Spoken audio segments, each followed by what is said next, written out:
Guys, এখানে যে রাজ্যটা দেখতে পারছো এটা হচ্ছে ওয়াটার ভিলেজ। এই রাজ্যে ফ্রি ফায়ার প্লেয়াররা শান্তিপূর্ণভাবে বসবাস করত। আর তাদের রাজ্যের মধ্যে সবচেয়ে দামি জিনিস ছিল লাইফ স্টোন। আর তারা তাদের লাইফ স্টোনটাকে নিজেদের দেবতা হিসেবে সম্মান করত। কিন্তু একদিন তাদের রাজ্যে ফায়ার ভিলেজ থেকে কিছু শত্রু বাহিনী বিমান থেকে ল্যান্ড করে। আর তারা ওয়াটার ভিলেজ রাজ্যে আক্রমণ করে ফ্রি ফায়ার প্লেয়ারদেরকে নিরীহভাবে মারতে থাকে।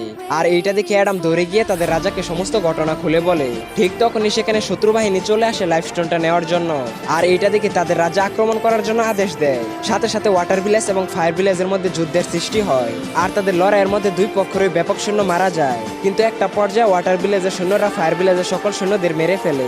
এরপর তারা তাদের রাজ্যকে বাঁচাতে পেরে সবাই মিলে অনেক আনন্দ উল্লাস করতেছিল।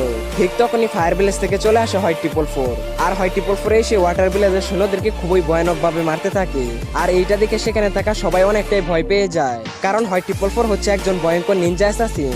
এরপর হয় 444 ওয়াটার ভিলেজের সৈন্যদেরকে উড়াধুরা মারতে থাকে।